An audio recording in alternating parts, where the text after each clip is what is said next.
दोस्तों, आज के इस गौतम बुद्ध की शिक्षाप्रद कहानी से आपको बहुत कुछ सीखने को मिल सकता है, इसलिए इस कहानी को अंत तक जरूर पढ़ें। एक बार गौतम बुद्ध अपने भिक्षुओं के साथ एक वृक्ष के नीचे बैठे विश्राम कर रहे थे।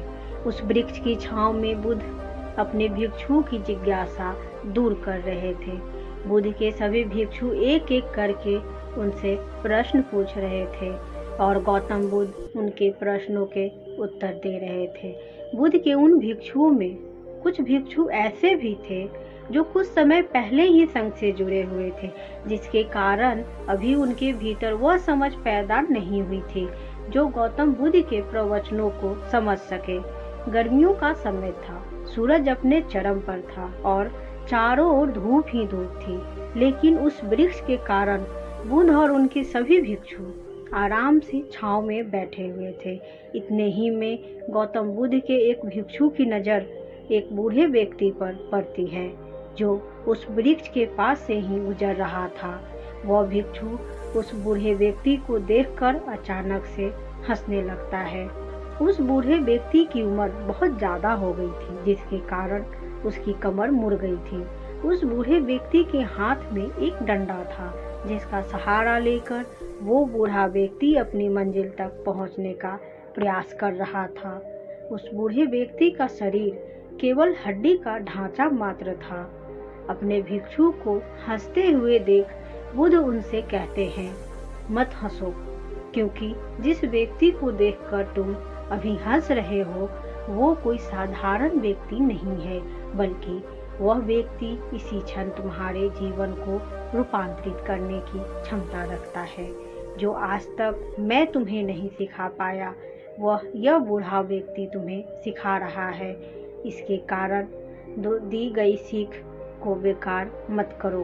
बुद्ध की ये बात सुनकर वह भिक्षु बुद्ध से कहता है कि मुझे क्षमा करें बुद्ध, पर मुझे ये समझ नहीं आ रहा कि ये एक बूढ़ा व्यक्ति जो खुद अपने शरीर और अपनी बीमारियों से लाचार है, वो मुझे क्या सिखा सकता है। फिर बुद्ध उस भिक्षु से कहते हैं कि ये बूढ़ा व्यक्ति तुम्हें तुम्हारा भविष्य दिखा रहा है। जिस बुढ़ापे और लाचारी को देखकर तुम अभी हंस रहे हो, वो बुढ़ापा और लाचारी तुम्हारे जीवन में भी आने वाली है।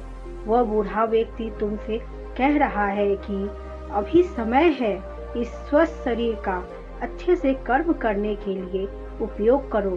अगर तुम्हारा यह स्वस्थ शरीर तुम्हारे हाथ से निकल गया तो फिर से वापस नहीं आएगा, और अभी तुम्हारा ये शरीर सही से काम कर रहा है, जैसे कि तुम्हारे हाथ, पैर, कान और नाक, ये सभी चीज़ें सही से काम कर रही है।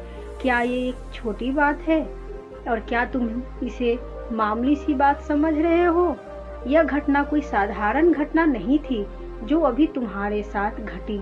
ये घटना तुम्हारे जीवन को बदलने की क्षमता रखती है। ठीक इसी तरह की घटना ने मेरा जीवन बदल दिया था, और इस तरह की घटना के कारण ही मैं आज बुद्ध हूँ। फिर वह भिक्षु बुद्ध से कहता है कि क्षमा करे बुद्ध, परंतु मेरे मन में यह विचार ही नहीं आया कि मैं उस बूढ़े व्यक्ति से कुछ सीख सकता हूँ। उसे देखकर केवल मुझे हंसी आ गई। बुद्ध ने उस भिक्षु से कहा, ऐसा इसलिए हुआ क्योंकि तुमने अपने भीतर कहीं न कहीं लगता है कि जिस स्थिति में आज वो बूढ़ा व्यक्ति है, उस स्थिति में तुम कभी नहीं आओगे।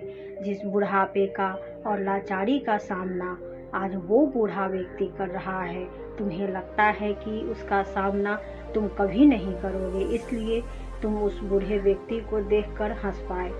तुमने सच्चाई को नज़रअंदाज किया। अगर तुम सच्चाई को देख पाते तो चाहकर भी अपने आंखों के आंसुओं को नहीं रोक सकते, परंतु तुमने सत्य को अनदेखा किया और तुम बड़ी संभावनाओं से चूक गए।